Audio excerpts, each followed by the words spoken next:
Olá, senhoras e senhores, bom dia, boa tarde, boa noite, sejam bem-vindos ao Arete Jus.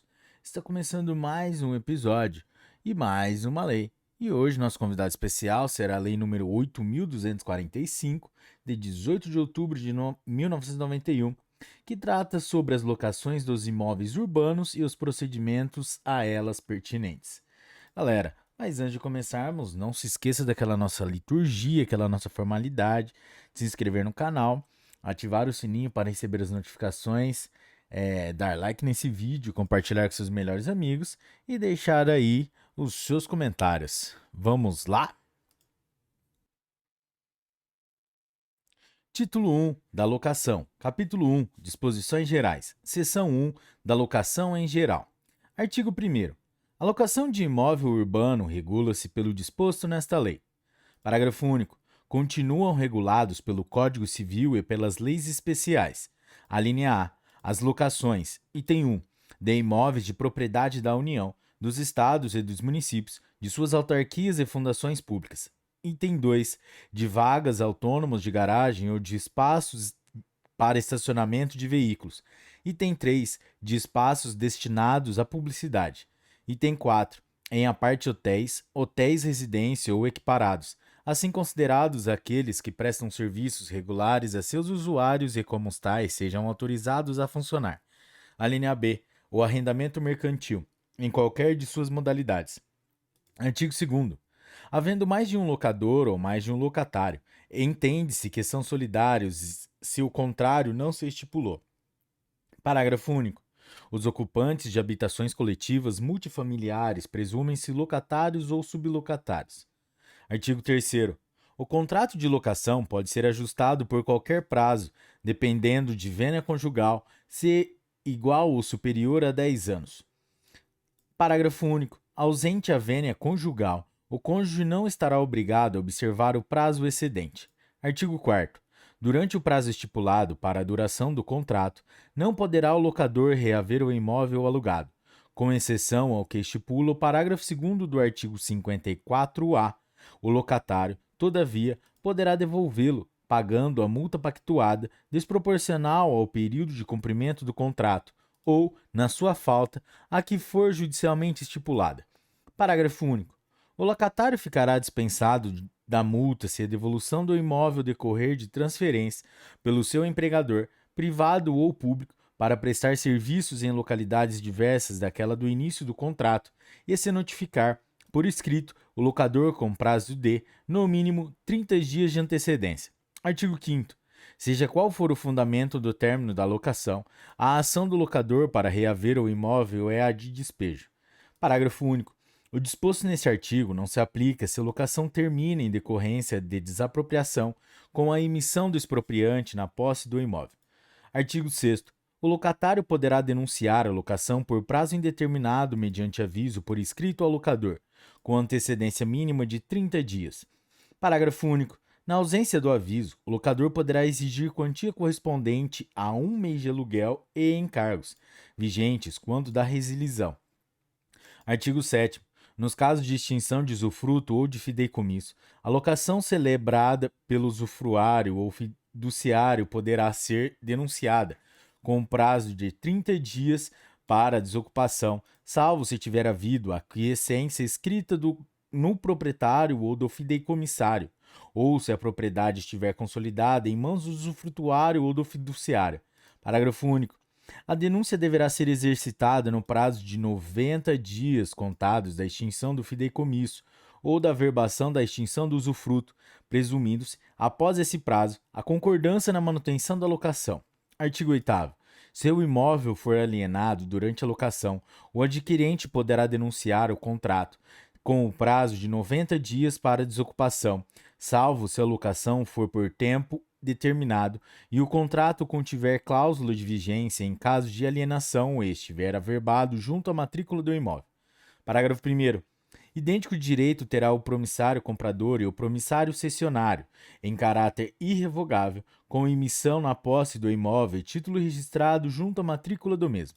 Parágrafo 2º.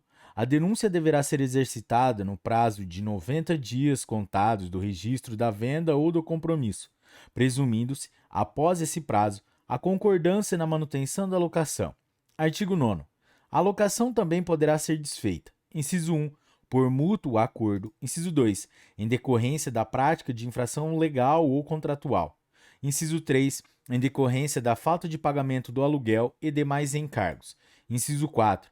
Para a realização de reparações urgentes determinadas pelo poder público, que não possam ser normalmente executadas com a permanência do locatário no imóvel ou, podendo, ele se recuse a consenti-las. Artigo 10. Morrendo o locador, a locação transmite-se aos herdeiros. Artigo 11. Morrendo o locatário, ficarão subrogados nos seus direitos e obrigações. Inciso 1. Nas localidades com finalidade residencial, o cônjuge sobrevivente ou o companheiro e, sucessivamente, os herdeiros necessários e as pessoas que viviam na dependência econômica do decujus, desde que residentes no imóvel. Inciso 2. Nas locações com finalidade não residencial, o espólio e, se for o caso, seu sucessor no negócio. Artigo 12. Em caso de separação de fato, separação judicial, divórcio ou dissolução da união estável, a locação residencial prosseguirá automaticamente com o cônjuge ou companheiro que permanecer no imóvel. Parágrafo 1º. Nas hipóteses previstas nesse artigo e no artigo 11, a subrogação será comunicada por escrito ao locador e ao fiador, se esta for a modalidade de garantia locatícia.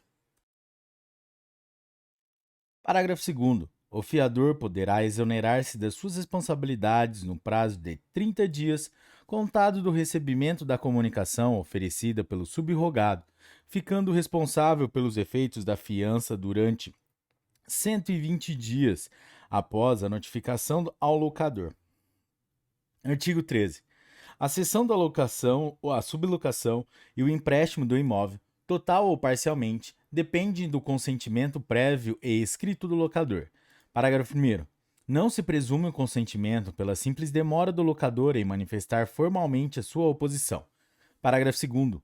Desde que notificado por escrito pelo locatário de ocorrência de uma das hipóteses desse artigo, o locador terá o prazo de 30 dias para manifestar formalmente a sua oposição. Parágrafo 3º. Vetado. Seção 2 das sublocações. Artigo 14. Aplicam-se às sublocações, no que couber, as disposições relativas a locações. Artigo 15. Rescindida ou fim da locação, qualquer que seja sua causa, resolvem-se as sublocações, assegurado o direito de indenização do sublocatário contra o sublocador. Artigo 16. O sublocatário responde subsidiariamente ao locador pela importância que dever ao sublocador, quando este for demandado, e, ainda, pelos aluguéis que se vencerem durante a lide. Seção 3. Do aluguel. Artigo 17. É livre a convenção do aluguel, vedada a sua estipulação em moeda estrangeira e a sua vinculação à variação cambial e ao salário mínimo. Parágrafo único. Nas locações residenciais serão observados critérios de reajustes previstos na legislação específica. Artigo 18. É lícito às partes fixar, de comum acordo, novo valor para o aluguel, bem como inserir ou modificar cláusula de reajuste. Artigo 19. Não havendo acordo, o locador ou locatário, após 3 anos de vigência do contrato ou do acordo anteriormente realizado, poderão pedir revisão judicial do aluguel, a fim de ajustá-lo ao preço de mercado. Artigo 20. Salvo as hipóteses do artigo 42 e da locação para temporada, o locador não poderá exigir o pagamento antecipado do aluguel. Artigo 21. O aluguel da sublocação não poderá exceder o da locação nas habitações coletivas multifamiliares. A soma dos aluguéis não poderá ser superior ao dobro do valor da locação. Parágrafo único. O descumprimento deste artigo autoriza o sublocatário a reduzir o aluguel até os limites nele estabelecidos. Seção 4. Dos deveres do locador e do locatário. Artigo 22. O locador é obrigado a: inciso 1.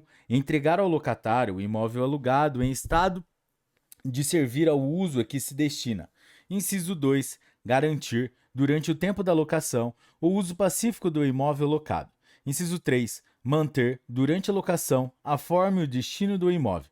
Inciso 4. Responder pelos vícios ou defeitos anteriores à locação. Inciso 5. Fornecer ao locatário, caso este solicite, descrição minuciosa do estado do imóvel, quando de sua entrega, com expressa referência aos eventuais defeitos existentes. Inciso 6. Fornecer ao locatário recibo discriminado das importâncias por este pagas, vedada a quitação genérica. Inciso 7. Pagar as taxas de administração imobiliária, se houver, e de intermediações, nestas compreendidas as despesas necessárias à aferição da idoneidade do pretendente ou de seu fiador. Inciso 8. Pagar os impostos e taxas, e ainda o prêmio de seguro complementar contra fogo que incidam ou venha a incidir sobre o imóvel, salvo disposição expressa em contrário no contrato. Inciso 9. Exibir ao locatário, quando solicitado, os comprovantes relativos às parcelas que estejam sendo exigidas. Inciso 10. Pagar as despesas extraordinárias do condomínio. Parágrafo único. Por despesas extraordinárias de condomínio se entendem aquelas que não se refiram aos gastos rotineiros de manutenção do edifício, especialmente. A linha A. Obras de reformas ou acréscimos que interessem à estrutura integral do imóvel. A linha B. Pintura das fachadas, em penas, postos de aeração e iluminação, bem como das esquadrias externas. A linha C. Obras destinadas a repor as condições de habitabilidade do edifício. A linha D. Indenizações trabalhistas e previdenciárias pela dispensa de empregados, ocorridas em data anterior ao início da locação. A linha E. Instalação de equipamento de segurança e de incêndio, de telefonia, de intercomunicação, de esporte e de lazer. A linha F. Despesas de decoração e paisagismo nas partes de uso comum. A linha G. Constituição de fundo de reserva. Galera, é isso aí. Se você curtiu esse episódio, deixe o seu like e até a próxima. Bons estudos. Tchau!